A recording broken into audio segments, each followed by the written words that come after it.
चला पुन्हा एकदा स्वागत आहे सर्वांचं आजच्या या महत्त्वपूर्ण व्हिडिओमध्ये. आपल्या मोस्ट इम्पॉर्टंट क्वेश्चन्स च्या सिरीज मधील हा आपला 12वा व्हिडिओ आहे. आतापर्यंत आपण 11 व्हिडिओ घेतलेले आहेत, खूप जबरदस्त क्वालिटीचे, आणि प्रत्येक प्रश्नाचं स्पष्टीकरण दिलं आहे, ते पण असं स्पष्टीकरणचे तुम्हाला युट्यूबवर सध्या कुठेही मिळणार नाही.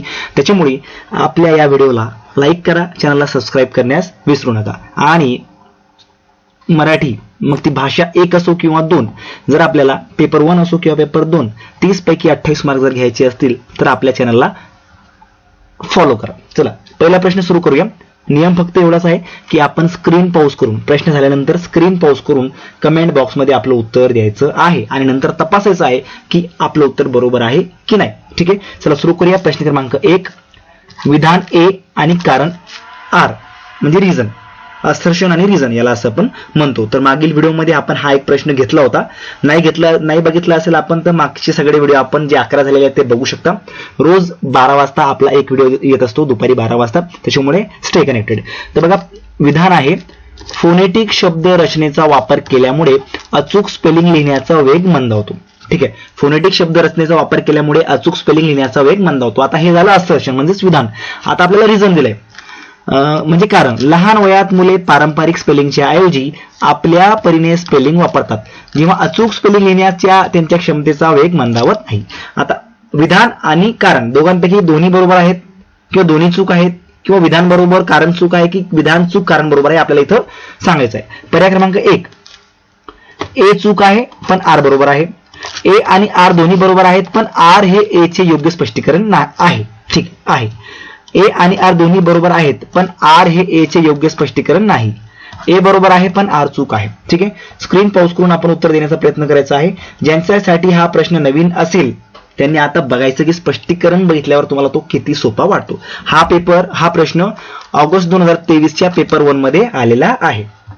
ठीक आहे, जाऊया उत्तराकडे. तर याचं उत्तर आहे बघा, पर्याय क्रमांक 1, ए चूक आहे पण आर बरोबर आहे. आता ए कोणतं चूक आहे की फोनेटिक शब्द रचनेचा वापर केल्यामुळे अचूक स्पेलिंग लिहिण्याचा वेग मंदावतो. असं काही होतं का? नाही, वेग वगैरे काही मंदावत नाही. पण बाकीचं जे रिझन आहे, जे कारण आहे ते बरोबर आहे.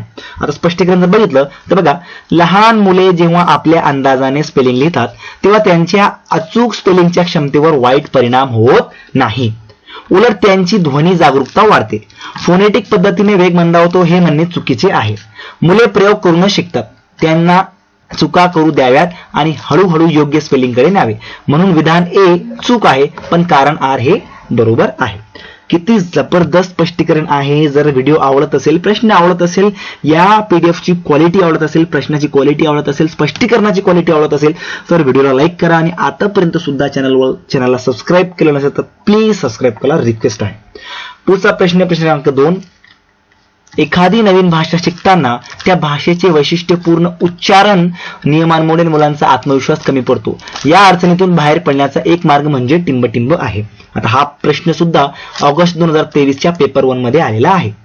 आता आपण जर पर्याय जर बघितले तर तिथल्या तिथे चुका दुरुस्त करणे, मुलांनी वर्गात मोठ्याने वाचणे, वर्गात अधिकाधिक संभाषण घडेल अशा प्रकारेच उपक्रम राबवणे, की समुपदेशकाच्या मदतीने उपचार करणे आणि सराव करणे. ठीक आहे, प्रश्न बघितला, पर्याय बघितले, स्क्रीन पॉज करून उत्तर पण दिलं असेल. जाऊया उत्तराकडे. तर आपलं उत्तर आहे बघा, पर्याय क्रमांक 3, वर्गात अधिकाधिक संभाषण घडेल अशा प्रकारचे उपक्रम आपण राबवले पाहिजे. आता केव्हा राबवले पाहिजे की एखादी नवीन भाषा शिकताना त्या भाषेचे वैशिष्ट्यपूर्ण उच्चारण नियमांमुळे मुलांचा आत्मविश्वास कमी पडतो. या अडचणीतून बाहेर पडण्याचा एक मार्ग म्हणजे वर्गात अधिकाधिक संभाषण घडेल अशा प्रकारचे उपक्रम राबवले गेले पाहिजे. आता स्पष्टीकरण जर बघितलं तर बघा, उच्चार चुकला म्हणून लगेच टोकले तर मुलं काय होतात, घाबरतात, बोलायचे बंद करतात. त्याऐवजी वर्गात असे वातावरण तयार करावे की मुलं जास्तीत जास्त बोलतील. खेळ, गटचर्चा, भूमिका नाट्य यातून नकळत उच्चार सुद्धा सुधारतो. भीती गेली की आत्मविश्वास येतो. समुपदेशकाची गरज सामान्य मुलांना नसते. भरपूर बोलण्याची संधी हा सर्वात चांगला पर्याय आहे. ठीक आहे, स्पष्टीकरण कळत असेल, व्हिडिओ आवडत असेल तर लाईक करा, चॅनलला सबस्क्राईब करा. पुढचा प्रश्न क्रमांक 3, तिसऱ्या इयत्तेचे शिक्षिका वर्गात मुलांना नवीन शब्द सांगते. पुढील पैकी कोणत्या कृतीतून मुलांना नवीन शब्द चांगल्या प्रकारे सांगता येतील? आता तिसऱ्या इयत्तेबद्दल हा प्रश्न आहे. तर तिसऱ्या इयत्तेची एक शिक्षिका आहे, ती वर्गात मुलांना एक नवीन शब्द सांगते. तर पुढीलपैकी कोणत्या कृतीतून मुलांना तो नवीन शब्द जास्त चांगल्या प्रकारे सांगता येईल? पर्याय बघूया. शिक्षिकेने तो शब्द फळ्यावर लिहून विद्यार्थ्यांना पाठ कराव्यास सांगणे, शिक्षिकेने त्या शब्दाचा विरुद्धार्थी शब्द सांगून त्यांच्या भाषेत त्याचा अर्थ सांगणे, शिक्षिकेने मुलांना त्या शब्दाची नेमकी परिभाषा सांगणे आणि तो शब्द व्यावहारिक पातळीवर वापरता येतो त्या संदर्भात त्याचा अर्थ सांगणे. ठीक आहे, प्रश्न पण बघितला, पर्याय सुद्धा बघितले. जाऊया आपण उत्तराकडे. तर आपलं उत्तर आहे बघा पर्याय क्रमांक 4, तो शब्द व्यावहारिक पातळीवर वापरता येतो त्या संदर्भात त्याचा अर्थ सांगणे. आता स्पष्टीकरण जर बघितलं तर बघा, नवीन शब्द फक्त फळ्यावर लिहून पाठ करायला लावणे निरर्थक आहे. काय निरर्थक आहे? शब्दाचा अर्थ तेव्हाच करतो जेव्हा तो वाक्यात आणि प्रत्यक्ष वापरात पाहिला जातो. उदाहरणार्थ, आनंद हा शब्द आज मला खूप आनंद झाला या वाक्यात सांगितला तर लगेच करतो. संदर्भासह शिकवलेला शब्द जास्त काळ लक्षात राहतो. म्हणून व्यावहारिक संदर्भात शब्द शिकवणे ही एक उत्तम पद्धत आहे. ठीक आहे, त्याच्यामुळे प्रश्न क्रमांक 3चं आपलं उत्तर पर्याय क्रमांक 4 हे असणार आहे. त्यांचे पण आतापर्यंतचे 3 प्रश्न बरोबर आले असतील, त्यांचं मनापासून अभिनंदन. पुढचा प्रश्न क्रमांक 4, भाषा शिकणे हे एका अर्थाने टिंबटिंब आहे. आता काय आहे?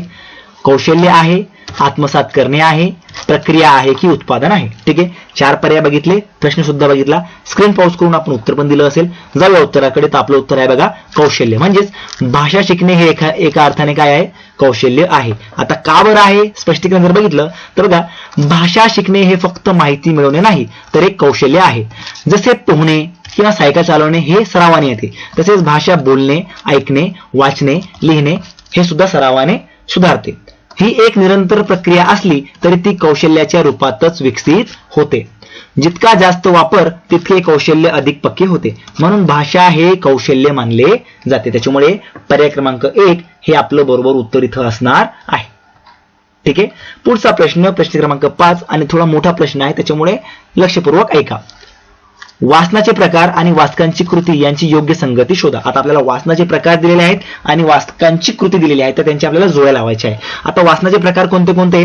तर पहिला आहे बघा, अनुमान लावणे, दृष्टिकोनाचा अनुमान लावणे, संदर्भासह अर्थ लावणे, गहन वाचन, मजकुराची रचना समजून घेणे. म्हणजे 5 आपल्याला वाचनाचे प्रकार दिलेले आहेत. आणि वाचकांची कृती काय दिलेली आहे? तर बघा, लेखकाची वैचारिकता समजणे, अनोळखी शब्दांची ओळख, शीर्षक आणि परिचयावरून माहिती कशी दिली आहे ते पाहणे, भाषा कशी वापरली गेली यावर भर देणे, शीर्षक आणि चित्रांचा आधार घेऊन मजकूर कशाशी संबंधित आहे समजणे. हा पण ऑगस्ट 2023चा पेपर 1चा प्रश्न आहे. आता पर्याय आपल्याला दिलेले आहेत. ठीक आहे, आता मी पर्याय वाचत नाही, आपण डायरेक्ट उत्तराकडे जाऊया आणि मग स्पष्टीकरण बघूया. तर आपलं उत्तर आहे बघा पर्याय क्रमांक 2. आता पहिल्याचं 5वं ऑप्शन आहे. म्हणजे पहिला ए ला काय? व्ही, बी ला आय, सी ला म्हणजे 2, डी ला 4 आणि ई ला 3. आता आपण एकदा ते क्रॉस चेक करून घेऊया. आता अनुमान लावणे याला काय दिलंय? तर अनुमान लावणे याला याचा अर्थ आहे शीर्षक आणि चित्रांचा आधार घेऊन मजकूर कशाशी संबंधित आहे हे समजणे म्हणजे अनुमान लावणे. ठीक आहे, दृष्टिकोनाचा अनुमान लावणे म्हणजे काय? लेखकाची वैचारिकता समजणे. संदर्भासह अर्थ लावणे म्हणजे अनोळखी शब्दांची ओळख करून घेणे. गहन वाचन म्हणजे भाषा कशा वापरली आहे यावर भर देणे. आणि शेवटचं मजकुराची रचना समजून घेणे म्हणजे शीर्षक आणि परिचयावरून माहिती कशी दिली आहे ते पाहणे. ठीक आहे, 5 आपले पर्याय आपण जोडून घेतले. आता याचं स्पष्टीकरण जर बघितलं तर बघा, अनुमान करणे म्हणजे शीर्षक आणि चित्रावरून अंदाज बांधणे, दृष्टिकोनाचा अनुमान म्हणजे लेखकाची वैचारिकता त्याच्या लिहिण्यावरून ओळखणे, संदर्भासह अर्थ लावणे म्हणजे अनोळखी शब्दाचा अर्थ मजकुरात शोधणे, गहन वाचन म्हणजे भाषेचा कसा वापर केला आहे यावर लक्ष देणे, रचना समजून घेणे म्हणजे शीर्षक आणि परिच्छेदावरून मांडणी पाहणे. म्हणून ए चं 5वं, बी चं 1लं, सी चं 2रं, डी चं 4थं आणि ई चं 3रं ही जोडी योग्य आहे. ठीक आहे, स्क्रीनशॉट काढून ठेवा जेणेकरून भविष्यात तुम्हाला त्याचा फायदा होईल. पुढचा प्रश्न क्रमांक 6. मुलांसाठी नवीन धडा ठरवताना शिक्षिका समग्र शारीरिक प्रभाव म्हणजे TPR पद्धतीवर भर देण्याचे ठरवते. जसं आपण कालच्या व्हिडिओमध्ये बघितलं होतं की एक शिक्षिका head and shoulder, knees and toes हा जो धडा आहे तो शिकवताना विद्यार्थ्यांना त्या अवयवांना शरीराच्या टच करायला लावते. त्यालाच आपण काय म्हणतो? TPR म्हणजे समग्र शारीरिक प्रतिभाव. समग्र शारीरिक प्रतिभावाचे पाठात नीट उपयोजन होण्यासाठी पुढीलपैकी कोणत्या गोष्टीचा समावेश करावा. आता खालीलपैकी 4 गोष्टी दिल्या आहेत, त्याच्यापैकी कोणत्या गोष्टीचा समावेश करावा असं आपल्याला इथं विचारलंय. तर आपण पर्याय बघूया की कोणताही उपक्रम न करता मुलांना प्रश्न विचारून उत्तर देण्यास सांगावे. वर्गात काही शारीरिक हालचाली होतील असे घटक समाविष्ट करावे. मुले त्यांच्या जागेवरच बसून राहतील आणि जोडीने किंवा गटात काम करतील असे उपक्रम करावे. वर्गात काही श्रवण उपक्रम करावे. ठीक आहे, 4 पर्याय वाचले. स्क्रीन पॉज करून उत्तर सुद्धा दिलं असेल. जाऊया उत्तराकडे. तर आपलं उत्तर आहे बघा पर्याय क्रमांक 2, वर्गात काही शारीरिक हालचाली होतील असे घटक समाविष्ट करावे. आता का बरं याचं स्पष्टीकरण जर बघितलं तर बघा, TPR म्हणजे कृतीतून शिकणे. यात ऐकणे आणि त्यानुसार शारीरिक हालचाल करणे अपेक्षित असते. वर्गात उभे राहणे, हातवारे करणे, चालणे अशा कृती असाव्यात. फक्त बसून प्रश्नोत्तरे केल्याने TPR होत नाही, म्हणून शारीरिक हालचाली असलेले घटक समाविष्ट करावेत. यामुळे लहान मुलांचे लक्ष लागते आणि भाषा कृतीची सुद्धा जोडली जाते. प्रश्न क्रमांक 6 चं उत्तर पर्याय क्रमांक 2 असणार आहे. पुढचा प्रश्न क्रमांक 7, भाषा शिकणे म्हणजे भाषेचे नियम शिकणे असे मानणारी कोणती व्याकरण पद्धती आहे. खाली 4 आपल्याला व्याकरण पद्धती दिल्या आहेत, त्याच्यापैकी भाषा शिकणे म्हणजे भाषेचे नियम शिकणे हे मानणारी कोणती व्याकरण पद्धती आहे. तर पर्याय क्रमांक 1, व्याकरण भाषांतर म्हणजे ग्रामर ट्रान्सलेशन, निग्नात्मक म्हणजे डिडक्टिव्ह, उद्गामी म्हणजे इंडक्टिव्ह, संज्ञापनात्मक म्हणजे कम्युनिकेटिव्ह. ठीक आहे, 4 पर्याय बघितले, प्रश्न बघितला, उत्तर पण दिलं असेल. जाऊया उत्तराकडे. तर आपलं उत्तर बघा निगमनात्मक म्हणजेच डिडक्टिव्ह. आता याचं जर आपण स्पष्टीकरण जर बघायला गेलो तर बघा, निगमनात्मक पद्धतीत आधी नियम सांगितला जातो आणि मग उदाहरणे दिली जातात. यात भाषा म्हणजे नियमांची बेरीज असे मानले जाते. ही पद्धत व्याकरणावर जास्त भर देते. उद्गामी पद्धतीत उलट आधी उदाहरणे देऊन मग नियमाकडे नेले जाते, म्हणून भाषा म्हणजे नियम हा विचार निगमनात्मक पद्धतीचा आहे. त्याच्यामुळे पर्याय क्रमांक 2 हे आपलं उत्तर इथं बरोबर असणार आहे. पुढचा प्रश्न क्रमांक 8, 5व्या इयत्तेतील मुलांना मुक्त लेखन कार्य देण्याचे शिक्षिका ठरवते. पुढीलपैकी कोणत्या घटकावर शिक्षिकेने सर्वाधिक भर द्यावा. एका 5वीच्या वर्गावर शिक्षिका किंवा शिक्षक ठरवतो की आपण यांना आता मुक्त लेखनाचं काम देऊ. मग पुढीलपैकी कोणत्या घटकावर आता शिक्षकांनी जास्त लक्ष द्यायला पाहिजे. पर्याय क्रमांक 1, मुलांच्या अक्षरावर, मजकुरातील अचूकतेवर, मजकुरातील प्रवाहीपणावर की मजकुरातील अचूकता आणि प्रवाहीपण दोघांवर भर द्यावा. ठीक आहे, प्रश्न वाचला, पर्याय सुद्धा वाचले, उत्तर पण आपण दिलं असेल. तर आपण बघू जाऊया उत्तराकडे. तर बघा आपलं उत्तर आहे पर्याय क्रमांक 3, मजकुरातील प्रवाहीपणाकडे लक्ष आपण द्यायला पाहिजे. आता स्पष्टीकरण जर बघितलं तर बघा, मुक्त लेखनात मुलाला मोकळेपणाने विचार मांडू द्यावे. अक्षर किंवा व्याकरणाच्या अचूकतेपेक्षा त्याचे विचार किती प्रवाहीपणे मांडले आहेत हे महत्वाचे असते. प्रवाहीपण आले की अचूकता आपोआप येते. जर सुरुवातीपासूनच अचूकतेचा आग्रह धरला तर मुलं घाबरतात आणि लिहिणं टाळतात. म्हणून शिक्षकाने प्रवाहीपणावर सर्वाधिक भर द्यावा. ठीक आहे, आतापर्यंत पण जर आपण लाईक केलं नसेल, चॅनलला सबस्क्राईब केलं नसेल तर प्लीज सबस्क्राईब करा, कारण खूप मेहनत लागते हे स्पष्टीकरण वगैरे सगळं टाईप करायला. त्याच्यामुळे प्लीज एवढं तरी माझ्यासाठी करा. पुढचा प्रश्न क्रमांक 9, टॉप डाऊन म्हणजे समग्र अर्थाला समजणे तर बॉटम अप म्हणजे काय. टॉप डाऊन म्हणजे समग्र अर्थाला समजणे तर बॉटम अप म्हणजे काय. या दोन्ही पद्धती आहेत. आता बघूया आपण. पर्याय क्रमांक 1, संक्षिप्त प्रश्नोत्तर विचारण्यावर भर देणे, मजकुराचा ढोबळ अर्थ लावणे आणि त्यातील कल्पना किंवा विचार समजणे, पूर्व वाचनावर भर देणे की मजकुरातील शब्द आणि पदबंध यावर भर देणे. ठीक आहे, स्क्रीन पॉज करून उत्तर द्यायचं आहे. ठीक आहे, जातोय मी उत्तराकडे. तर आपलं उत्तर आहे बघा पर्याय क्रमांक 4 की मजकुरातील शब्द आणि पदबंध यावर भर देणे. म्हणजे कशाचा अर्थ होता, बॉटम अपचा. आता स्पष्टीकरण जर बघितलं तर बघा, टॉप डाऊन मध्ये आधी संपूर्ण अर्थ पाहिला जातो, म्हणून म्हणजे वरून खाली येणे. तर बॉटम अप मध्ये लहान घटकांपासून सुरुवात होते, म्हणजे आधी शब्द, मग पदबंध, मग वाक्य आणि मग संपूर्ण अर्थ. ही पायापासून कर्चाकडे जाणारी पद्धत आहे, म्हणून शब्द आणि पदबंधावर भर देणे म्हणजे बॉटम अप. दोन्ही पद्धतींचा समतोल ठेवणे चांगले असते. पर्याय क्रमांक 4 हे आपलं बरोबर उत्तर असणार आहे. ठीक आहे, पुढचा प्रश्न क्रमांक 10, पुढीलपैकी भाषा शिक्षकाची प्राथमिक जबाबदारी कोणती. आपल्याला 4 जबाबदाऱ्या दिल्या आहेत.